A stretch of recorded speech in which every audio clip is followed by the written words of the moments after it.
So we need to know what's up with our money. Yes. I mean, you gotta, in this country, follow the money all the time. Don't sleep at all, because the way the economy is going, you never just know, do you?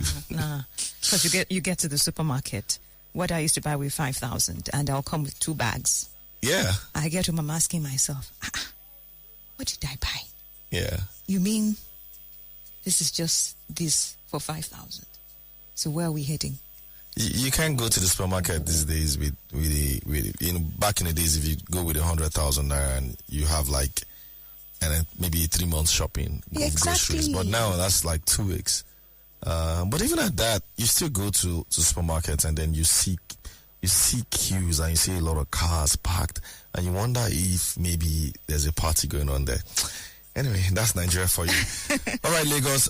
So last week, for those who are very interested in exchange rate matters and what's going on with the Nigerian naira, it's been a seesaw over the last few months. Yes, since the unification of the naira, we've seen the exchange rate go from 6 something to 900. Last week, by the way, on the 9th of November, the exchange rate between the naira and the dollar, the official market is called NAFEM, was traded as high as 996.7 naira to the dollar. 996, that's the highest ever recorded. Before then, the highest we had was, I think, 993, and that was 30th of October. But now we're seeing 990. We saw 996. And then guess what? The next day, Friday, the 10th of November, it closes at 780. How do you go from 996 to 780 in one day? I'm just curious. It's just some things that you really can't explain about Nigeria's forex market. And then you tend to wonder, how do you so who are the guys who bought at 996? And, how do they feel now that the next day some other people were buying for 780? Just, sounds kind of strange. Meanwhile, intraday, because they do have intraday rates. Intraday rates are typically rates that the exchange rates are sold for doing, trade, like doing trade. So the closing rate is a different rate from maybe your intraday highs or intraday lows, in case you didn't know that. Yeah, so it did close at 780 on Friday, which remarkably was a huge gain. But intraday high, which means some people actually bought at 1,096 on Friday. So someone is going to ask the FMDQ, which is where FX has been traded officially, what is going on? How come you're having intraday highs at 1,096 and then the market is closing at 780? And then the day before it closed at 996. So that's some arbitrage there, in case you don't understand. So basically, because it's like you go into a market and then you buy something for 1,000 naira, and then that same day somebody else buys it for 780. So what's the magic? Exactly. What's the magic? It's magic, isn't it? Yeah. Because I would feel cheated if I got it for 1,076 and the other person got it for 786, and I'd be asking, what's the magic? Why did I wait? That's what we don't really understand. And somebody just has to explain this to us. Why do we have such volatility in the official FX market? Because that affects confidence a lot. So let me just give you a rundown of the exchange rate since 1st of November. This is the official market. 1st of November, 786. 2nd of November, 793. 3rd of November, 776. 6th of November, 809.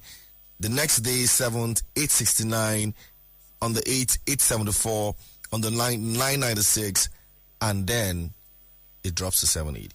All right, let's clarify this rate you're talking about. Is this the parallel market? No, official rate. This is the official rate. That is the official rate. So if it's like that at the official rate, yeah, what is it like at the parallel market? So, good question. So at the parallel market, rates are a little bit more, you have different rates. So you really can't be sure. So we don't like to call them rates at Nairametrics. We like to call them quotes. Yeah, quotes, basically, because anybody can quote anything for you. So the quotes we're seeing is about 1,001, 1,150, depending on whether you're buying cash or whether you're buying what they call inflows. So inflows are typically, transfers. But they're fairly within, reasonable band that you can expect. And so the thing with FX is that you want to be sure that the disparity between the official market and the black market rates are not wide open. We've always had very huge disparity, or premiums, as they call it. Premiums globally should be between 5 and 10% is acceptable, right? But in Nigeria, you had premiums of high as 35%, between 20 and 35%. The Emefiele period was like 35%. When the official rate was like 440 for a long time, or 460, and then black market rate was like 7 something.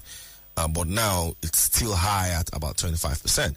So what we thought was going on last week was that premium was now being, reduced. The disparity was being reduced so that the official rate, the gap was essentially closing.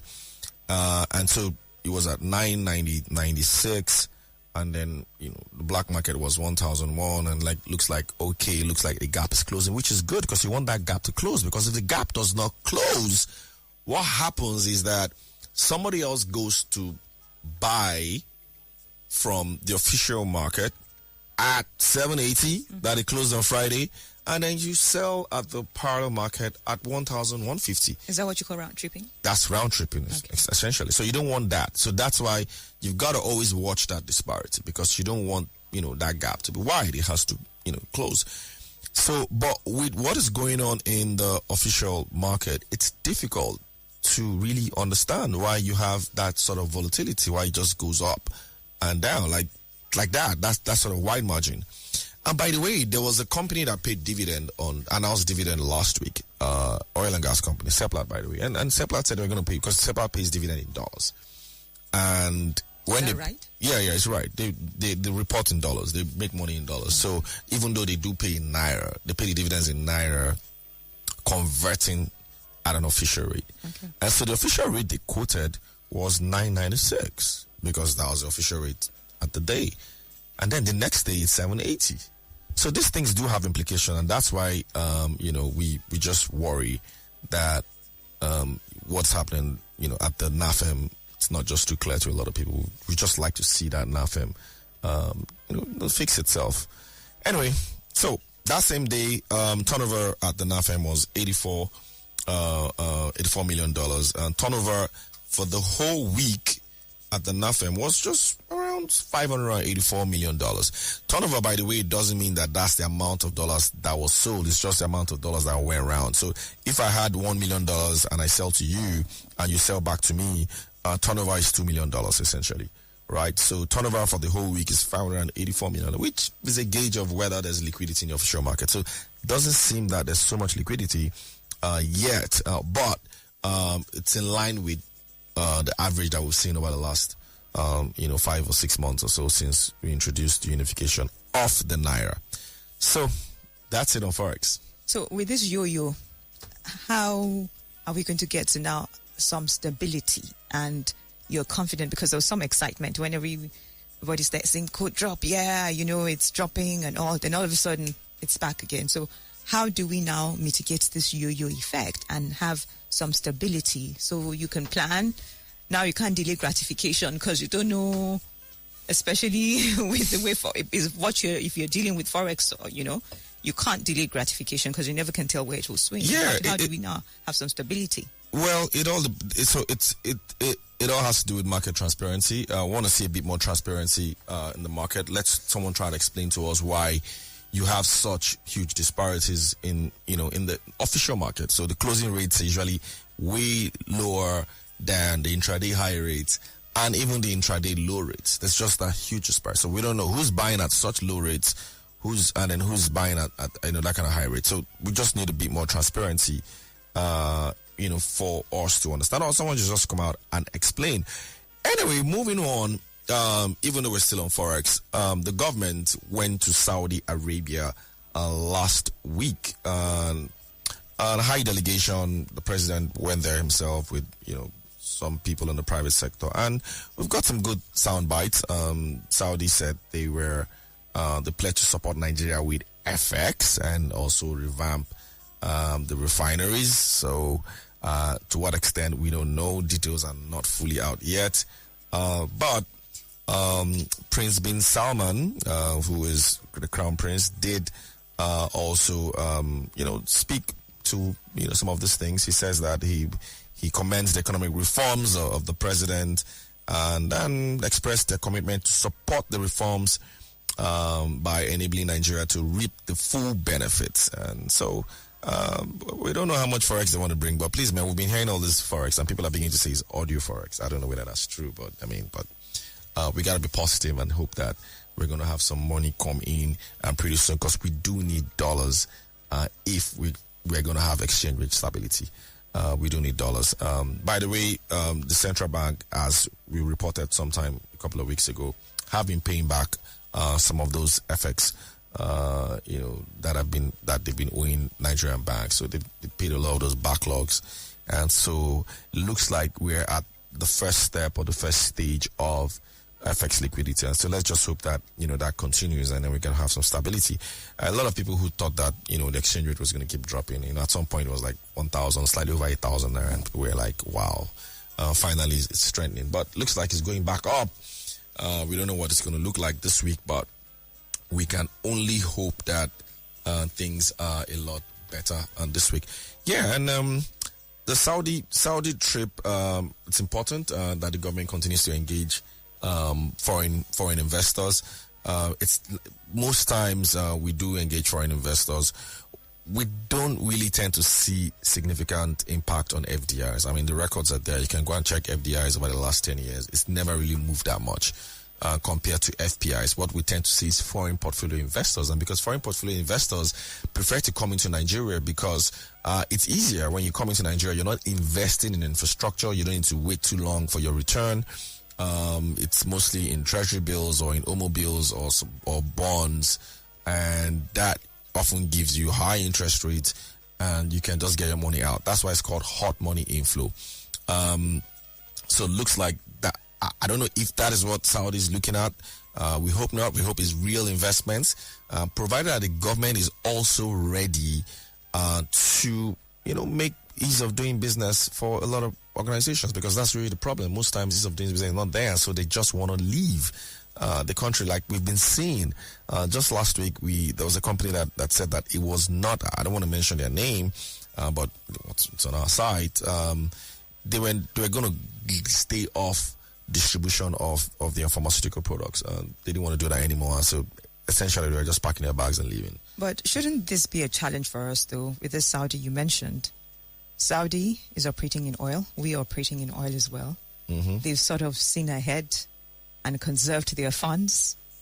Shouldn't it be an opportunity for us to learn about how they've conserved their funds over the years? And we can also be courted as a bride to come invest in other economy. The funny thing is that Nigeria has never lacked policies. It's always policy implementation. So there's really no magic Saudi has done that we haven't done.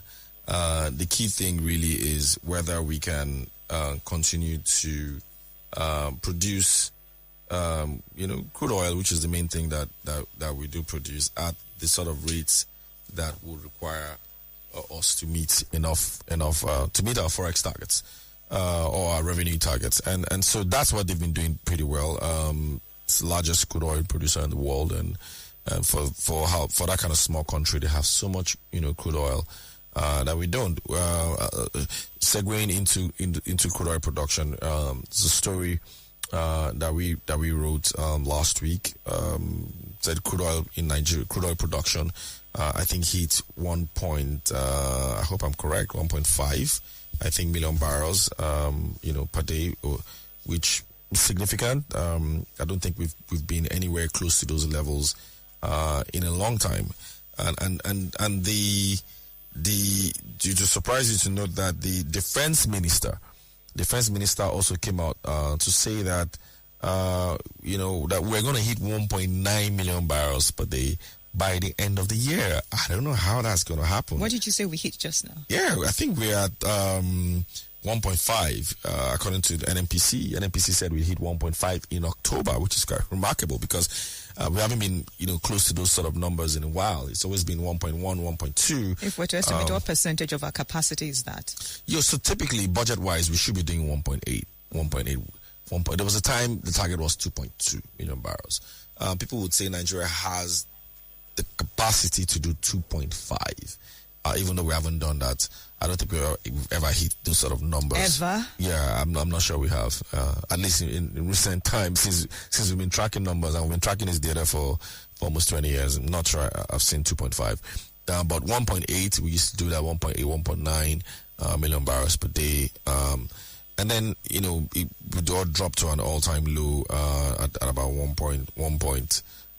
less than 1 million barrels per day at some point. But now they're saying that in the month of October, the country produced 1.3 crude oil for 1.3 million barrels of crude oil, 48,000 blended condensates, and 163,000 unblended condensates, which adds up to about 1.5 million barrels per day. And now the defense minister is saying that we could do one. Here's what he says. This is his words. We are hoping that at the end of this year, we will reach about 1.9 million barrels per day. We're taking serious action. Operations have been concluded in that area. So they're fighting oil theft, and a lot of people have said oil theft is one of the reasons why we keep seeing, dropping crude oil output, and that also affects crude oil revenue and also affects FX. So, and I think they should take a cue from Saudi Arabia as well. There's this room in Saudi Arabia that I saw, yes, where they were actually monitoring the oil wells and seeing the ongoing action. So if there's an attack, there's a warning beforehand that, look, somebody is meddling somewhere. I think we should have that kind of situation room as well. We need to up our game if we want to really get to that level, because we have it, don't we? Of course. I mean, those things exist, and like I said, and that's why if a lot of times people tend to say that what we've had in Nigeria, as per crude oil, is organized theft and organized crime, like they say. When people say organized crime, what they're essentially saying is that it's a crime between the people who should be protecting. It's not petty. Yeah, so it's not like there's just someone who just goes. It's easy to just go there and just go and steal crude. No, it's organized. So they know the answers to these things, and they're not just doing it, and that is the problem. Now, segue into one story that something that kind of caught my attention. I don't know if it's true, but the national president of the Miyetti Allah Cattle Breeders Association, there's so many associations, because you know that, right? MACBAN said that Nigeria spends around 1.7 billion yearly, that's dollars, on importation of milk. Difficult to really believe that data, but he does say there's a lot of importation of milk, and that we should cut that importation off, and I don't know, produce our own milk. Yeah, I mean, it's possible. There's been a lot of talk in that direction, but we haven't just really seen that happen as much as we would want to. But that's what he's saying. I was reading social media comments on this yesterday, and a lot of people sort of disparaged it. They didn't believe that we're anywhere close to that. That we're importing that much. Yes, of crude oil, but crude oil or milk, you mean? Sorry, of milk. Crude oil has entered my head. Crude oil. By the way, still on crude oil, Dangote Refinery said it's secured the license to refine over 300,000 barrels of crude daily. There has been concerns over whether Dangote Cement has actually received crude oil so that it can start producing from its refinery. We are hearing that yes, looks like a deal has finally been done, and crude oil would be available very soon. That's what Dangote himself said. Because there was a last but headline. Very soon is not really like, it's not like tomorrow or next week. It's not definitive. Did you see the headline that said about importing crude so for him to refine? There was something that made... Yes. And I was like, how does that... how logical is that? Because we have crude oil. Now he's going to import to refine. At the end of the day, we're back to square one. Yeah, we heard that, but I don't think that, for national security reasons, the government would even want that. We do have, crude oil is well produced here, even though some people would say that it's cheaper. We make more when we export than when we sell to him. That's also another, argument that some people will make. But he's expecting 300,000. He's gotten approval to refine it. Let's hope that he gets it. Look, to be honest, I really don't care where he gets his crude from, so long as he's been able to refine, and we start to see a lot of that refined petrol or refined product in the economy, and we're no longer importing, because when we don't import, then we tend to save badly needed dollars that we can all use to import other essential items rather than import, petroleum products. So we really want him to start. So with this quantity, how far would that go? With the people, his refinery has a capacity of 650,000 barrels and can generate 27 million liters of diesel, 11 million liters of kerosene, and 9 million liters of jet fuel. So there's the whole lot out there that can be produced, and that's at 650,000. So if it's getting 300,000, that's like almost 50% capacity. So it's still a lot of products that he can refine, and I'm sure over the next few months we'll probably augment that with product importation until we get to a level where he can now start to serve the domestic market adequately. So, but that's where we are on Dangote refinery. Yes, guys. So, by the way, you're listening to Follow the Money. We do this every Monday, 8 to 8:30 on this station, and my name is Ugodre from Nairametrics. If you missed any part of this, you're just tuning in, of course, you can always get this on YouTube or on Spotify or anywhere you listen to podcasts. We're also going to have it there. It's currently streaming live on YouTube, by the way. Now, this week, the Bureau of Statistics is likely going to be releasing Nigeria's inflation numbers. We like to track this number because inflation is perhaps the most important thing out there, important data out there that we should all track, because it affects us all the time. When you go to the supermarket and you want to buy things and you see that prices have changed, it's all inflation, right? And as at last month, inflation was at 26.7%. It's been climbing all year round. Over the last 2 years, it's no breather. It's been going up. This time last year, inflation was at 21.47%. It's currently 26.72%. And the impression out there is that it's going to keep going up. In fact, there is a report from KPMG that suggests inflation could climb to 30% by December 2023. Is that good news? It's not. And for a lot of people, your own personal inflation is probably even more than that, because a lot of the things that you bought this time last year is not 30% up. It's probably double or triple in price. But it's a different way. Inflation is calculated in a different way.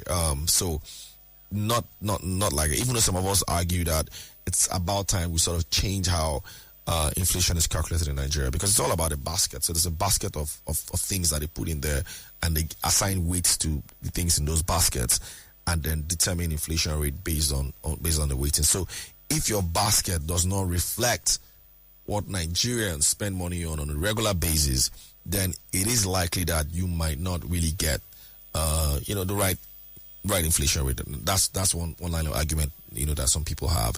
And so but nevertheless, at 26.72%, it's the highest we've seen in decades, in over almost 2 decades.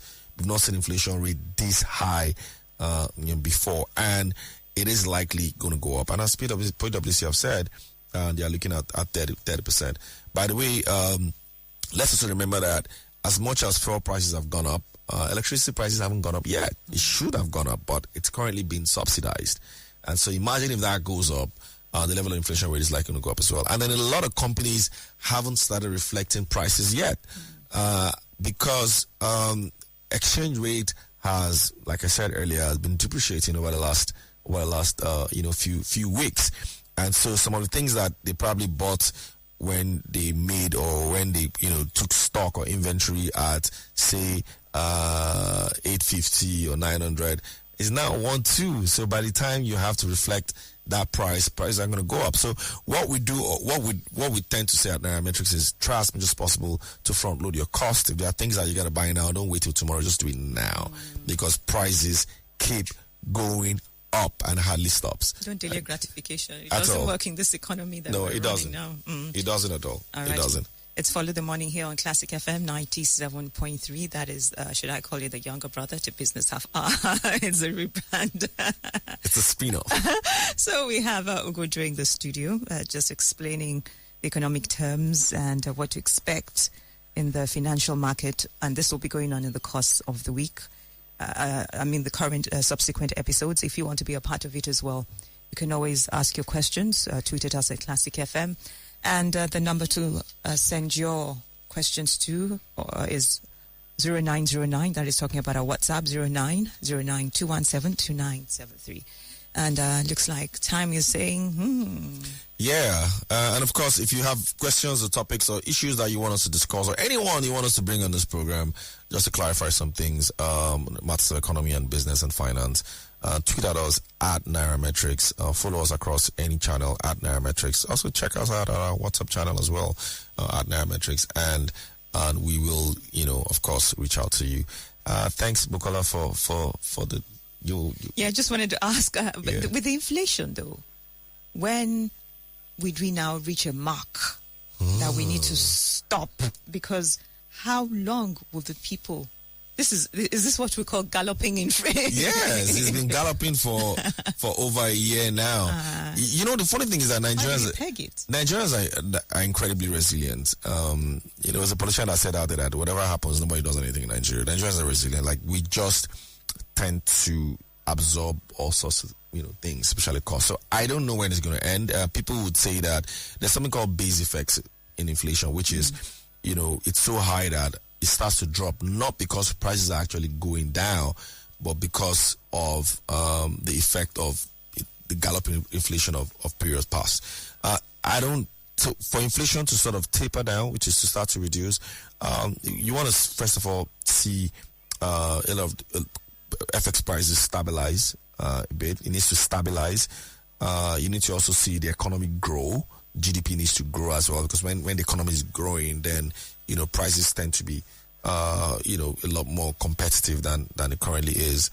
And of course, we also need to see influx of foreign investment into the country. You need to see the government also break down a lot of barriers that inhibits moving products across the country, customs as well, ease of doing business, all these things, logistics issues. These are the things that affect prices of goods and services in Nigeria. So once government starts to tackle all those infrastructural issues or structural issues, then you would see prices stabilize and then maybe start to go down. When that's going to happen, I don't know. Anyway, guys, of course, I'll see you again next week, Monday, same time, 8 to 8:30. And don't forget to download our app at Nairametrics Play Store and iOS Store. Thanks, Bukola. Signing out. All right. Enjoy the rest of your day. The Classic Morning Show continues here. Stay with us.